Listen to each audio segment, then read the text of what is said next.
哈奇和梅丽来到了落基山脉的埃尔伯特峰，展开了一场不同寻常的挑战。哈奇，一位铁匠铺老板，原本擅长锻刀，但妻子是一位强大的求生专家。尽管哈奇更愿意参加锻刀比赛，他被妻子逼迫参与荒野求生，因为妻子听说有一位漂亮的女选手梅丽作为搭档。梅丽，一位25岁的求生专家，由于从小跟随喜欢野外探险的父亲穿越各种荒野，她养成了挨饿的能力，成为一位强大的求生专家，如今也是一位为人母的女性。梅丽决定带着自己的孩子参与这个挑战，为她的女儿传承家族的传统和母爱的坚韧。在山中，哈奇看到了树上的爪印，意识到这里可能存在危险，尤其是黑熊。他对于节目组的安排感到不安，即使有狙击手保护，他也宁愿避免这种危险。两人在山中相遇，梅丽的美貌吸引了哈奇，让他感到意外和挑战。挑战开始后，节目组提供了一些基础装备，他们必须避开黑熊的领地，同时注意辣条等潜在危险。在茂密的森林中，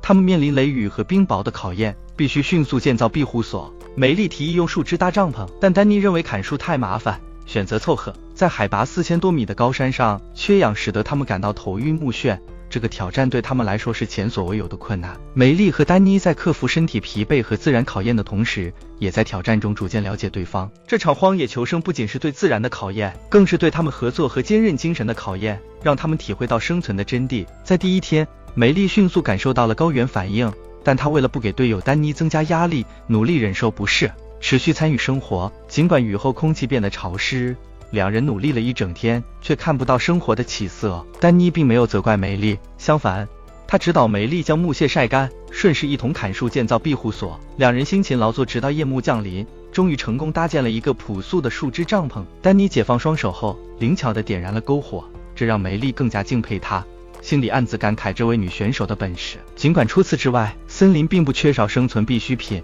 第一天，他们已经准备好了求生三宝：火源、水源和庇护所。即便遭遇了雨水和冰雹的考验，两人依然坚韧地度过。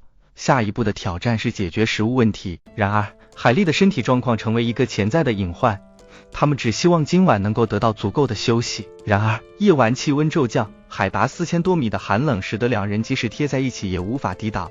庇护所漏风，无法提供温暖，火堆在深夜突然熄灭，两人只能不得不冒着寒风重新生火。尽管经过忙活艰难维持，火堆终于重新燃烧，但两人已经疲惫不堪。这番折腾让梅丽的身体状况雪上加霜，她甚至连中午喝的水都吐得一干二净。梅丽彻底虚脱。第二天天亮后，她已经明显精神不济。梅丽委屈地哭泣，提议更换一个温暖的庇护所。丹妮安慰她，只要太阳升起，就会感到温暖。尽管山里的昼夜温差无法改变，但梅丽的可怜眼神让丹妮不得不同意，让梅丽在庇护所休息。于是，丹妮独自上路，站在土坡上远望四周，却发现无边无际的森林，难以找到合适的庇护所。住在山顶温暖白天，但寒冷夜晚；住在山脚下虽然无风，但更为潮湿。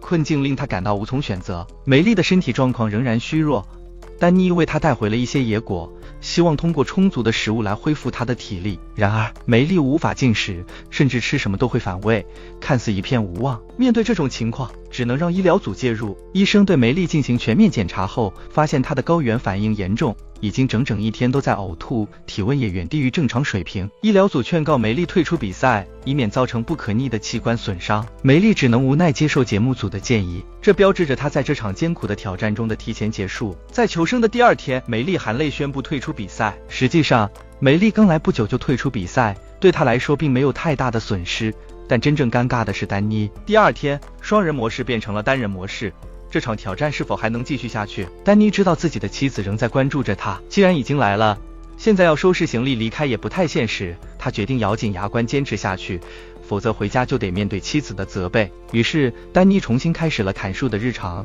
没有了梅丽，每个夜晚变得更加艰难，他只能寄望庇护所提供的一点温暖。丹妮绞尽脑汁，想出了一个不错的主意。他将石头用火烧热，然后抱着热乎乎的石头入眠。虽然这能稍微提供些温暖，但石头凉下来的速度很快，他不得不时醒来更换。丹妮坚持到了第3天，气候的折磨让他也变得疲惫不堪。在这种情况下，他或许不得不考虑提前结束，但他决定先加固庇护所，用枯叶填满缝隙，这样的庇护所才能够提供相对安稳的睡眠。哈奇加固后的庇护所让他终于能够安稳的入眠。现在问题是解决了睡眠，他迫切需要找到食物。梅丽已经退出比赛，丹妮之前夸夸其谈的事情都变得无足轻重，她决定寻找更实际的食物，比如挖些蚯蚓，在地上用木棍一通翻找。